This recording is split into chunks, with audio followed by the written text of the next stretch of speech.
نحمدہ و نصلی و نسلم علی رسول الکریم۔ جب حضرت ابو بکر صدیق رضی اللہ تعالی عنہ کا واقعہ اسلام میں داخل ہونے کا بڑا دلچسپ ہے۔ وہ فرما رہے ہیں کہ مجھے ایک خواب آیا تھا۔ کس زمانے میں خواب میں نے اس طرح دیکھا کہ چاند ہے اور چاند جو ہے وہ ٹکڑے ٹکڑے ہو کر مکے میں گرا ہے اور ہر ایک گھر میں اس کے ٹکڑے چاند کے چلے گئے ہیں، لیکن کچھ ٹائم کے بعد وہ ٹکڑے گھروں سے واپس ہوئے ہیں اور انہوں نے پھر جا کے چاند کی صورت آسمان میں بنا لی، لیکن فرما رہے ہیں کہ جو ٹکڑا میرے گھر میں آ گیا تھا وہ واپس نہیں گیا۔ تو مجھے اس خواب پر ایک تعجب ہوا، اور صبح میں نے کسی یہودی عالم سے پوچھا کہ اس خواب کی کیا تعبیر ہے،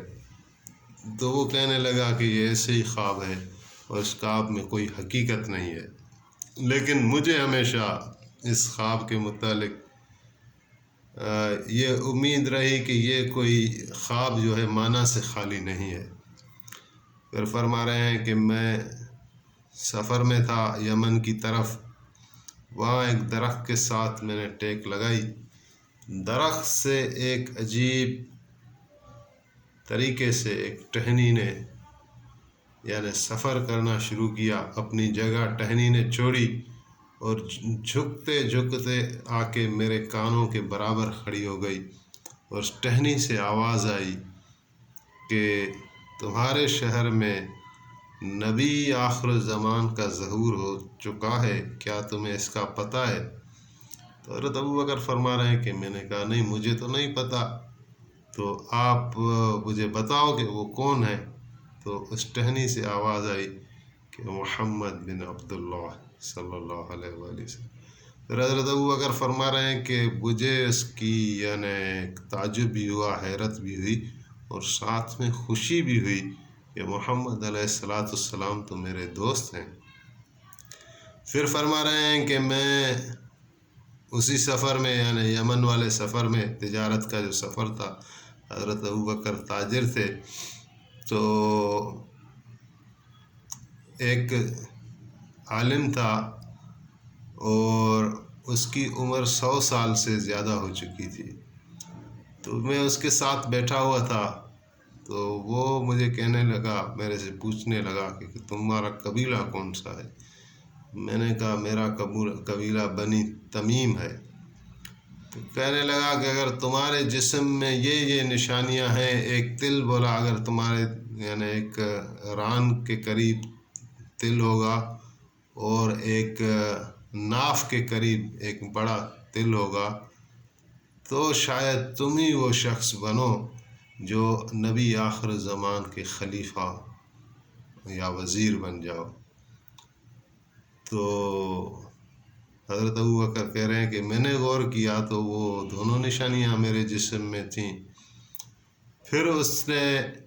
عالم نے نبی علیہ السلام کی مدح میں کچھ نعتیہ کلام لکھے تھے، اشعار لکھے تھے، وہ مجھے تھما دیے اور فرمایا کہ یہ حضور علیہ السلام کی خدمت میں آپ کو پیش کرنے، یہ امانت ہے تمہارے پاس۔ تو اتنی خوشخبری ملنے کے بعد حضرت ابو بکر صدیق رضی اللہ تعالیٰ عنہ نے اپنا وہ جو سفر تجارت تھا اس کو محدود کیا اور حضور علیہ السلام کی شوق میں، ملاقات کے شوق میں واپس مکے آ گئے۔ واپس مکے جب آ گئے تو رسول اللہ صلی اللہ علیہ وآلہ وسلم کو بھی اطلاع ملی کہ حضرت ابو بکر آئے ہیں، تو آپ علیہ السلام کا جو ابتدا میں طریقہ رہا 3 سال تک، وہ یہ تھا کہ آپ نے دعوت اسلام کھلے عام نہیں دی۔ آپ دعوت اس کو دیتے تھے، جیسے ابھی ذکر بھی ہوا کہ آپ نے حضرت علی کو کس طرح دعوت دی، تو یہ آپ کا معمول تھا کہ کسی دعوت اس شخص کو دیتے تھے پہلے 3 سال جس میں آپ کا اعتماد ہوتا تھا، ذاتی تعلقات کی بنیاد پر رشتہ داری دوستی کی بنیاد پر کہ اگر یہ شخص ایمان نہ بھی لے آئے تو مخالفت نہیں کرے گا، کیونکہ اس سے تعلقات مراسم اس قسم کے ہیں۔ تو آپ علیہ الصلاۃ والسلام نے حضرت ابوبکر صدیق کا سنا تو آپ کے اندر بھی ایک امنگ پیدا ہوئی کہ وہ میرا دوست ہے اور وہ میری بات مانے گا۔ تو آپ جو ہے اپنے گھر سے نکلے، اور حضرت ابوبکر صدیق آئی شوق سے تھے، وہ اپنے گھر سے نکلے کہ حضور علیہ السلام کی زیارت کر لوں۔ تو یہ بزرگ دونوں جو ہیں وہ راستے میں ملاقات ہو گئی۔ تو اللہ کے رسول صلی اللہ علیہ وآلہ وسلم نے حضرت ابوبکر صدیق کے سامنے دعوت اسلام رکھ لی۔ تو حضرت ابوبکر صدیق کہنے لگے کہ یا رسول اللہ، آپ کی نبوت کا، آپ کی رسالت کا کوئی دلیل ہے؟ تو حضور علیہ السلام نے فرمایا کہ ہاں، تمہارا وہ چاند والا خواب اور درخت سے ٹہنی کا ایک عجیب طریقے سے آ کر کلام کرنا، تمہارے کان میں بتانا میرے متعلق، اور اس راہب کے اشعار جس نے ہمارے لیے تمہیں بشارت دی اور اشعار کہے، وہ ابھی بھی تمہارے پاس امانت میں پڑے ہوئے ہیں، یہ میری نبوت کے دلیل ہیں۔ تو حضرت ابوبکر کہنے لگے کہ اشہد اللہ الہ الا اللہ واشہد انک رسول اللہ صلی اللہ علیہ وآلہ وسلم۔ تو اس پر نبی علیہ السلام کا فرمان بھی ہے، ایک حدیث میں آیا ہے کہ آپ علیہ السلام نے فرمایا کہ جس نے بھی شروع میں جو بھی ایمان لاتا تھا تو تھوڑا تردد کا شکار رہتا تھا، اور لیکن جناب ابوبکر صدیق رضی اللہ تعالیٰ عنہ جب ایمان لے آئے تو ان میں کوئی تردد نہیں تھا، کوئی پریشانی نہیں تھی۔ تو پھر یہ یعنی شروعات والے دن ہیں۔ اس کے بعد جو ہے حضرت جعفر رضی اللہ تعالیٰ عنہ وہ ایمان لے آئے۔ ان کا قصہ یہ ہے کہ ایک مرتبہ جب شروع والے دن میں نبی علیہ السلام نماز پڑھانے کی غرض سے حضرت علی کے ساتھ کسی جبل کے دامن میں نماز پڑھ رہے تھے، تو وہاں جو ہے حضرت ابو طالب کا گزر ہوا، اور حضرت ابو طالب نے ان کو دیکھا تو ایک تو آپ کا بچہ ہی تھا، حضرت علی تو آپ کے بیٹے تھے، اور محمد علیہ السلام وہ بھی بیٹوں کی طرح تھے۔ تو حضرت ابو طالب خاموش ہو کر ان کو دیکھتے رہے۔ جب نماز مکمل ہوئی تو دریافت فرمایا تو نبی علیہ السلام نے اپنے متعلق بتایا، حضرت ابو طالب نے خاموشی اختیار کی۔ دوسری مرتبہ جب آپ علیہ السلام اسی طرح حضرت علی کو نماز پڑھا رہے تھے تو اسی جگہ یا کسی اور جگہ حضرت ابو طالب کا گزر ہوا، اور اس مرتبہ حضرت جعفر بھی ساتھ تھے۔ تو جب حضرت جعفر نے فار دا فرسٹ ٹائم پہلی مرتبہ دیکھا کہ حضرت علی اور حضرت محمد صلی اللہ علیہ وآلہ وسلم یہ نماز پڑھ رہے ہیں، کیا کر رہے ہیں، تو والد محترم سے پوچھا کہ ابا جان یہ کیا کر رہے ہیں؟ تو حضرت ابو طالب کو تو پتہ تھا، تو انہوں نے فرمایا کہ تمہارا جو بھائی ہے محمد علیہ السلام وہ ایک دین لے کر مبعوث ہوئے ہیں،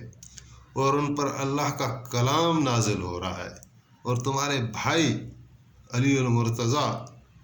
وہ حضور پر ایمان لے آئے، اور میں تمہیں بھی وصیت اور نصیحت کرتا ہوں کہ جا کے محمد علیہ السلام کا بازو بن کے رہے۔ تو حضرت جعفر نے، ان کو ابھی پتہ نہیں ہے کہ دعوت کیا ہے، اسلام کیا ہے، وہ کلام کیا ہے، وہ تھیوری کیا ہے جو محمد علیہ السلام لے کر آئے، کچھ بھی پتہ نہیں۔ بس پہلی نظر یہ دیکھا، باپ نے اتنا بتایا، اور وہ جا کے نماز میں شامل ہو گئے۔ اور نبی علیہ السلام نے جب نماز مکمل کی تو آپ نے ایک بھائی کی جگہ 2 بھائی پائے۔ نماز شروع کی تھی تو ایک بھائی ساتھ تھا، اب نماز جب مکمل کی تو 2 بھائی ساتھ تھے۔ تو آپ نے حضرت جعفر کو دیکھ کر آپ کو بہت خوشی ہوئی، مسرت ہوئی، اور آپ نے حضرت جعفر کے لیے دعا فرمائی کہ اعلیٰ جب جعفر کو جنت میں نورانی پر عطا کرنا جس سے وہ پرواز کرے، اور یہ دعا جو ہے وہ قبول ہوئی کہ حضرت جعفر جب جنگ موتا میں سپہ سالار کی حیثیت سے شہید ہوئے تو آپ دونوں بازو کٹوا کر شہید ہوئے، اور اس موقع پر بھی آپ علیہ السلام مدینے میں بیٹھے تھے اور موتا کوئی 4000 کلومیٹر دور ہے،